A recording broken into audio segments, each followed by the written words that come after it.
Yes, boys. And the bad news is Rob Cunningham is out with a rib injury. Yet sad to say, I was really looking forward to seeing Rob Cunningham fight. He had mentioned that he was training really hard for his fight with Ginge. He'd been doing some top level sparring. He was sparring with Eddie Hall, actually, I think he said. And it's a shame to see him out. You know, he's very experienced MMA fighter. He had a lot of bare knuckle fights. Would have liked to have seen it. I think he would have been a good opponent for Ginge, a good match. But who will be the replacement? Now, I've spoken to someone in the know, and I'm not going to say who exactly it is, but someone who's very involved in the making of this fight. And Brett May brought out a video saying, Savenya Vavasizio, and King Mayo's taking the fight. So, suck his balls, I think were his words. When I asked my mate who's involved in this fight, who will Ginge be fighting? They said, there's a lot of names, he's definitely fighting, but can't say who it is. I said, no worries. Left it about 10 minutes, and then I replied saying, listen, you know you're not going to say who it is. Is it the shadow boxer? And he said, no, unfortunately, it's not the shadow boxer. And I said, fair enough. Is it Brett May? And the response I got was, no. Of course it's not Brett May.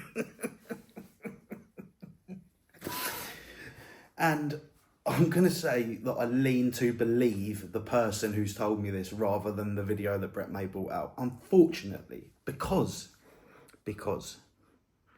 I'm going to give a couple of examples and I'm going to analyse the fight, what I think could happen.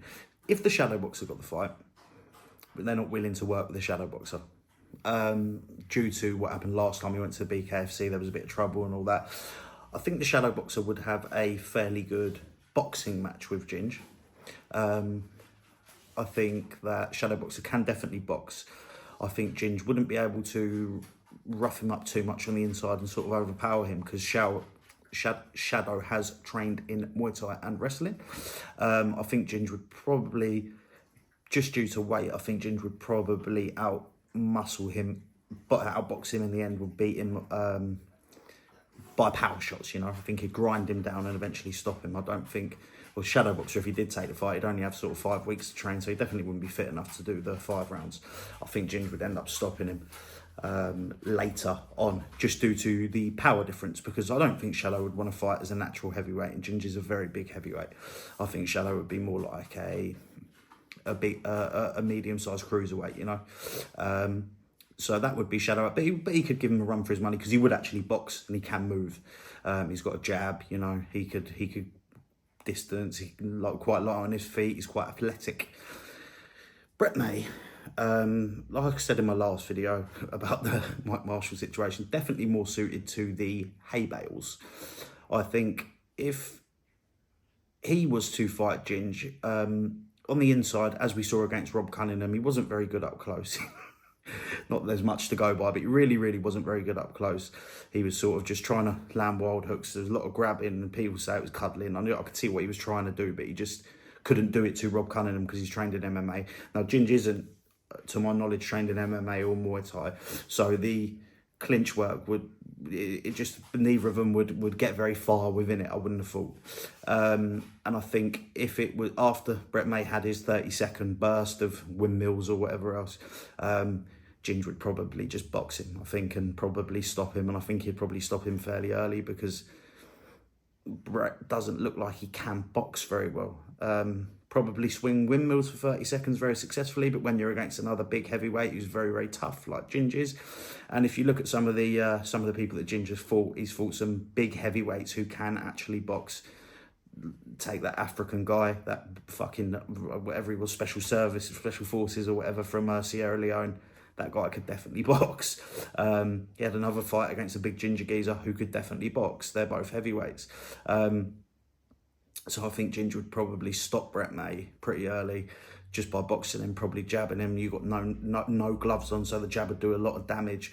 I can't imagine Brett's very good head movement, very mobile. If you've watched any of his hay bales fights, they are literally just swinging windmills. Even his boxing matches he's had, there's no real boxing technique. He just fucking massive, wild arm swings. Someone said arm swings with his T-Rex arms. It's like that. His arms are not very long for his body, really. But yeah, I think Brett May would have a reasonable scrap. I'm not going to sit here and just cane him and stuff, because I was actually quite excited to see him. I'm glad he's back because we've got some content and stuff. So I'm not too sure about who Ginge will actually be fighting. As soon as I get some news, as soon as I speak to him, I will make a video about it. But I'm sorry to say, at this moment in time, I do not believe it is going to be Brett May, and it definitely isn't going to be the shadow boxer. Anyways, boys, thanks for watching. Let me know what you think. Is it all a prank? Am I getting told false information? Will it be Brett May facing Big Ginge? I doubt it. Adios, le bosh.